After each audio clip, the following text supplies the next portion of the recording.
ആദ്യം തന്നെ ഒരാളുടെ അനുവാദം ഇല്ലാതെ വേറൊരാള് അവരുടെ ശരീരത്ത് തൊടുന്നത് തെറ്റാണ്. അതൊരു സ്ത്രീ മറ്റൊരു സ്ത്രീയുടെ ശരീരത്ത് തൊടുന്നതാണെങ്കിലും അത് തെറ്റാണ്. അതാണ് അനുമോള് ജിസൈലിനോട് കാണിച്ചത്. ഈ ബിഗ് ബോസ് തുടങ്ങിയ സമയം മുതൽ തന്നെ അനുമോള് ആവശ്യമില്ലാതെ ജിസൈലിനെ ടാർഗറ്റ് ചെയ്ത് കുറേ പ്രശ്നങ്ങൾ ഉണ്ടാക്കുന്നത് നമ്മൾ കണ്ടായിരുന്നു. പക്ഷെ അതിൽ ഒരെണ്ണം ഇന്നലെ കുറച്ച് കൂടുതലായിരുന്നു അനുമോളുടെ ഭാഗത്തു നിന്നുള്ള ആക്റ്റൊക്കെ. വേറൊന്നുമല്ല, ജിസയില് മേക്കപ്പ് ഉപയോഗിക്കുന്നതായിട്ട് അനുമോള് പലപ്പോഴും പറഞ്ഞിട്ടുണ്ട്. പല സിറ്റുവേഷൻസിലും പലരുടെ അടുത്ത് ചെന്നിട്ട് അവള് മേക്കപ്പ് ഉപയോഗിക്കുന്നുണ്ടെന്ന് എനിക്ക് തോന്നുന്നേ. നമുക്കതൊന്ന് നോക്കണം എന്നൊക്കെ പറഞ്ഞ് ബെഡൊക്കെ പൊക്കി നോക്കുന്നതും അതുപോലെ ജിസയിലിന്റെ പേഴ്സണൽ ബിലോങ്ങിങ്സിലൊക്കെ പോയി നോക്കുന്നതും ഒക്കെ നമ്മൾ കണ്ടിട്ടുണ്ടായിരുന്നു. പക്ഷെ ഇന്നലെ കുറച്ച് കൂടിപ്പോയി. ജിസയില് ലിപ്സ്റ്റിക് ഇട്ടിട്ടുണ്ടോ എന്ന് അറിയാനായിട്ട് അനുമോള് ചെന്ന് ചുണ്ടിങ്ങനെ വൈപ്പ് ചെയ്യുന്നത് നമ്മൾ കണ്ടു.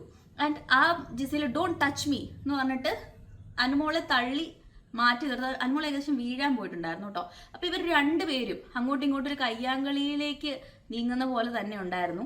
ആൻഡ് അനുമോളുടെ ഭാഗത്തു നിന്ന് തന്നെയാണ് ഫസ്റ്റ് ആ ഒരു അറ്റംപ്റ്റ് ഉണ്ടാവുന്നത്, വേറൊരാളുടെ ബോഡിയിൽ പോയി ആവശ്യമില്ലാതെ തൊടരുത്. ആൻഡ് പെട്ടെന്ന് തന്നെ ജിസേൽ അങ്ങനെ റിയാക്ട് ചെയ്തു. ജിസേലിന് കുറച്ചുകൂടെ പ്രസൻസ് ഓഫ് മൈൻഡ് കീപ്പ് ചെയ്യായിരുന്നു. അവിടെ ആവശ്യമില്ലാതെ പോയിട്ട് അങ്ങനെ ഒരു സീൻ ഉണ്ടാക്കേണ്ട കാര്യം ഉണ്ടായിരുന്നില്ല. ഇത് ഹൗസിൽ ആകെപ്പാടെ പ്രശ്നം ഉണ്ടായി, ഭയങ്കര പ്രശ്നം ഉണ്ടായി.